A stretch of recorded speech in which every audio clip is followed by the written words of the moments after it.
I'm here with a defensive duo, if you like, fresh after a clean sheet at Harrogate. How are you both feeling?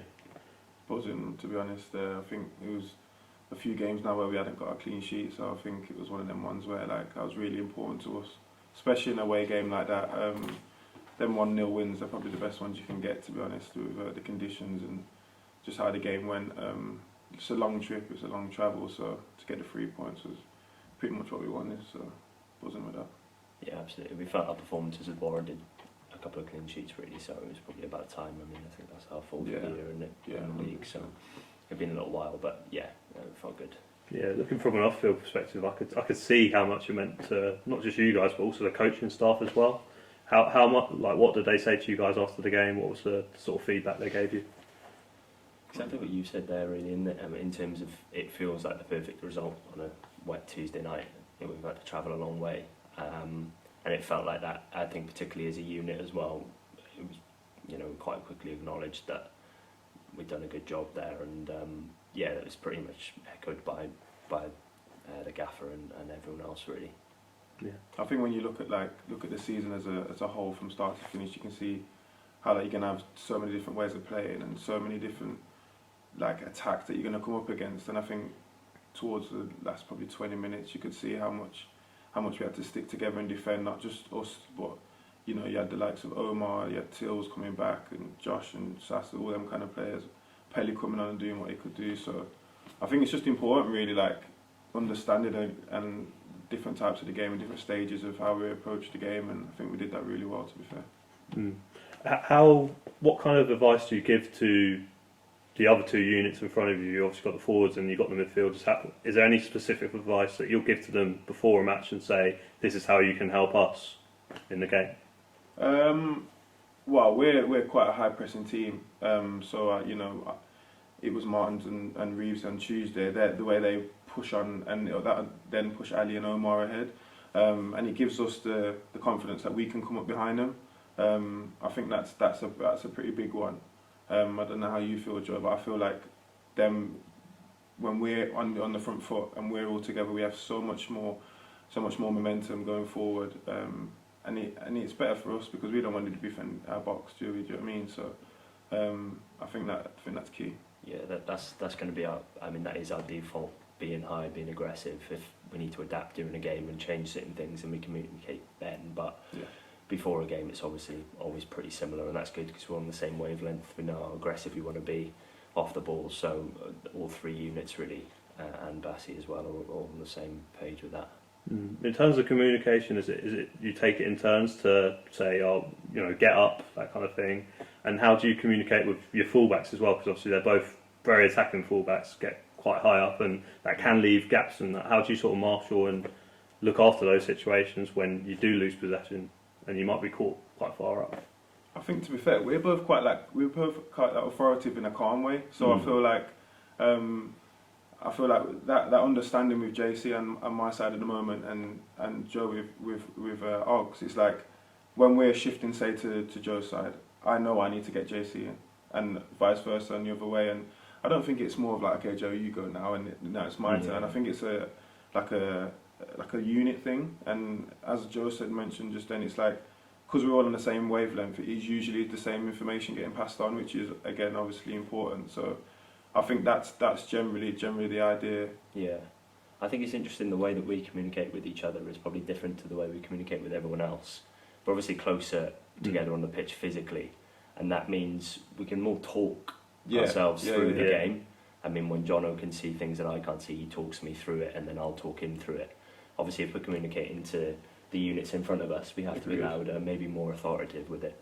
But when we communicate with ourselves, it's quite calm. It's almost like having a conversation during the game, really, like a running commentary for each other. Yeah. What's the toughest situation that you find yourselves in as centre backs, would you say, in a game? Probably when we're a little bit stretched, maybe. If I've got a lot of ground to cover Joe, and vice versa with him with me, I think that's probably a bit more difficult than when we're in a set shape, I'd say. That's probably what I'd go with. Yeah, but sometimes when that game gets stretched as a centre-half, you can feel it's your sort of job to rein it in a little bit and get that set up, which is probably one of the most difficult things on the pitch, to sort of communicate that and organise. But to be honest with you, Reeves, he's excellent at it as well and is a massive help. He recognises those things, even though he's in front of us, he can see it as well, so he helps with that. But I think we both feel as well when the game is stretched, that's probably also where we come into our own a little bit. So, yeah. Yeah. And you've been playing with each other for a good number of years now. Do you remember when you first met? What were your first impressions of each other? Obviously, you'd be competing for the same position as well in some cases. Well, to be honest, I've played against Joe before. We met at Stockport. Better memories for me than him. But yeah, we've had a good few battles before we met each other. So I think it was kind of a thing. We always had a respect for each other and that competitive edge. I think it's healthy and it's important. But yeah, I'm glad to be playing alongside him now, not against him. Yeah. And is there any sort of habits that you picked up off each other? I don't know. No, we room together as well, and we're pretty chilled. Like we just go with the flow. Everyone's obviously got their little quirks and things, but no, we're pretty chilled, aren't we? I think so. I think professional, like very professional and around the training are both very similar in that sense, and we know what we need to do and we do it. But also, I think we both try when we're not there to be quite calm. Yeah. John is better at it than me, to be fair. I'm the calm one. But I think we both approach football and outside of football in similar ways, actually. Quite similar in that sense. I think you can see in your demeanours that you feel comfortable here already. Do you feel like you've settled in quicker than you might have imagined?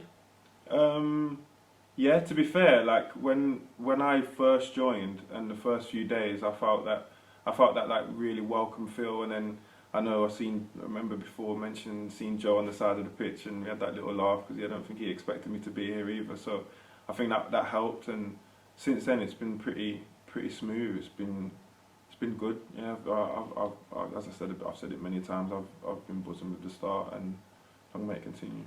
Yeah, and we got Mansfield coming up next. Obviously, a team that I believe is still unbeaten. Do you see that as a challenge you really want to embrace going into the weekend? Yeah, I think so. I think we've already sort of proven our intentions for this season and what we're capable of. And obviously, we've got respect for Mansfield and their start, but it would be great to go there and sort of really lay a marker down in terms of beating them, really. And I think that's everyone's intention. We know they're a good side. They're going to be tough to play against, but that would be great. There's a great picture of when Jono scored at Sutton, of you two celebrating together when you're both in mid-air. Who's going to get the most goals out of you two this season then? It's going to be tight, isn't it? It will be, It's going to be tight. I think me and Joe both love to attack the ball. Do you know what I mean? Joe's had goals before in his career, so have I. So we'll see. We'll have to see with that one. Yeah.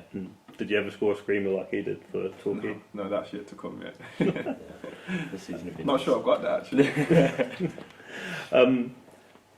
When you're going into those attacking situations as defenders, is it something that gives you like a real buzz because it's so different to what you're used to for most of the 90 minutes? I spoke to Tel about this actually. Me and Terry was talking about this because we're so used to reacting off them for so long. And attacking corners our chance. Yeah. Do you know what I mean? You've got to defend me now. And also I think, as I said in the previous question, me and Joe love attacking the ball, so it's a kind of a thing where it's a chance for us to put our marker on them instead of always us being the one that's defending. So I'd say I love attacking the ball. And what I think you've already touched on it in terms of saying that you communicate differently to how you do with perhaps other members of the team. Do you feel like there's a certain thing that makes you guys function so well as a partnership? I think we both want the same things, don't we? Yeah, I would agree with that, yeah. Yeah, and we go about it in a similar way. Sometimes it's different, but I think we both want to play in similar ways. We both want to achieve the same things on the weekend, which sounds obvious because we're both centre-halves, but that's not actually the case. Like, there will be different centre-halves that approach the game differently to we do and have different sort of priorities around the game. But every sort of week, I mean, we'll have a chat maybe on the bus on a Friday and we end up saying the same things about the game that's coming up or how we're feeling about the next couple of weeks. I think that is really important.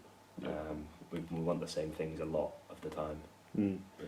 Do you go in depth in terms of studying the striker you might be playing against at the weekend, for example? Like, how much of the analysis do you guys do as individuals? Obviously, I know there's always the team meetings and stuff like that, but going into the individual specifics and looking at, oh, he's got that strength, like, is that something that you guys look at individually, or do you talk about it together? For me, I do a little bit. I don't like to bog myself down with it. I'll speak to Bezo. Bezo does threat videos, and I have a little look through them and a little glance at them. So I'd say that's pretty much a lot of the stuff I do. For me, it's more about a team and a unit and understanding our strengths and their weaknesses, really. Mm. More a style of play and how they fit into it, rather than the specific player. More so, I'd say. Mm.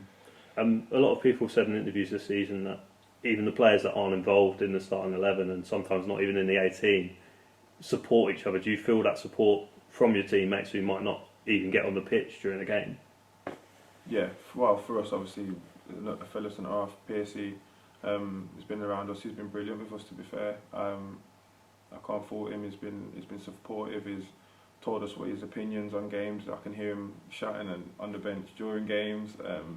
So yeah, for me personally, he's been brilliant. And obviously his direct competition, which is also healthy. So I think he's been class, to be fair. Yeah, it's the best. It's the best I've experienced. That, to be honest, that relationship and dynamic. And he mentions Piercy shouting on the bench. You can hear him, and it actually makes a massive difference. Mm. If you know you've got him behind you, then I mean it actually is great. So Yeah. I don't know if he'd venture into coaching, but I think he might have potential to do a managerial job. You never know. yeah, We'll see. We'll have to wait out for that one. Definitely. Aside from Piercy, you've also got Paul Callan-Bay, he's on his way back, and young Ethan Sutcliffe. Are you guys passing on advice to those guys? Obviously, PK's a similar age to you guys, I'd say. Ethan, obviously, a lot younger. What advice have you given them to? Well, I spoke to Eve because obviously I played next to him when he came on, and I was just giving him little pointers, nothing much really, but when he was on the pitch for Eve, I thought he'd done really well.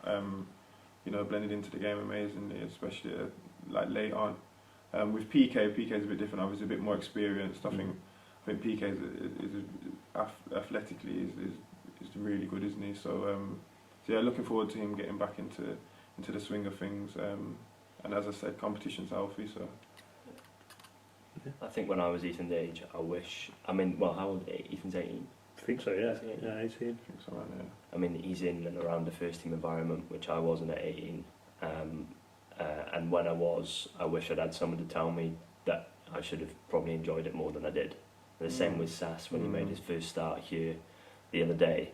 I just said to him, I wish when I played sort of my first professional game, someone had told me that you're only going to do your first one once, and you want it to be a good, enjoyable experience. Mm. And he clearly did. He was unbelievable. So yeah, I think that's probably the most important message to give any of the younger lads.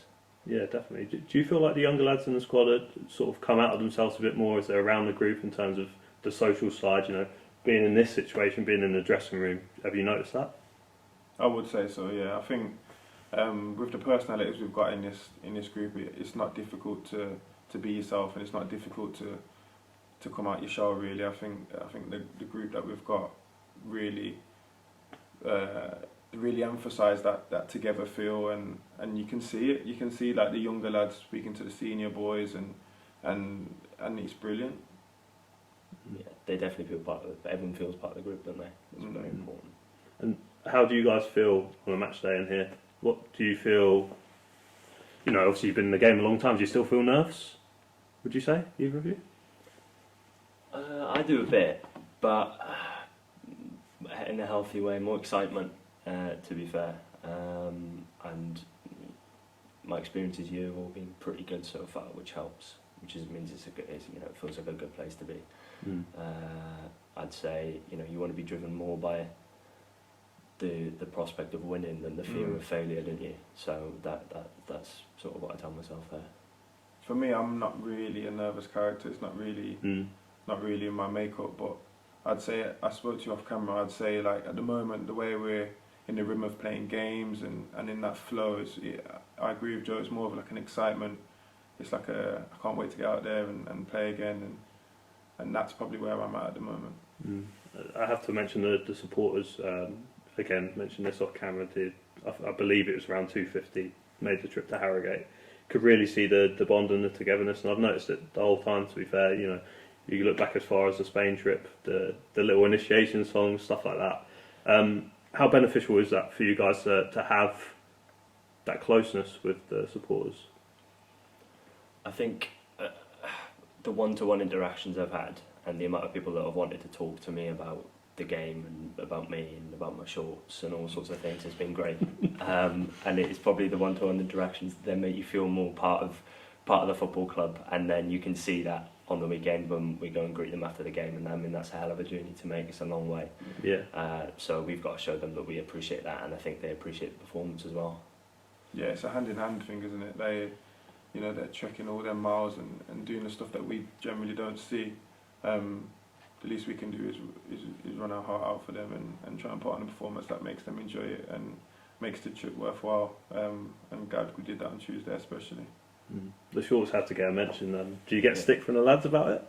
No, the lads don't. Not really. Fair. Lads are fine with it. Yeah. Opposition fans hate it, which is fine, and players, but I mean that bothers them more than it bothers me. So no, the lads don't mention it much, which is weird. It's sort of become accepted very quickly, didn't it? Yeah, there was a few comments at the start. Yeah. But he explained himself and that was it, wasn't it? Yeah, that was it. Yeah. And just to confirm for people who don't know, it's because you were looking to get a tan on the tour. I wouldn't say it's a tan, but it was hot, and Yeah. it's just stuck. Yeah. That's literally the extent of it. Yeah. But Terry Skiverton started doing it as well. Has he got that from you? Apparently he did that first. So. Oh, okay. Yeah. Must be a him thing then. Yeah. So just talk through the rest of the week. Obviously Friday coming up.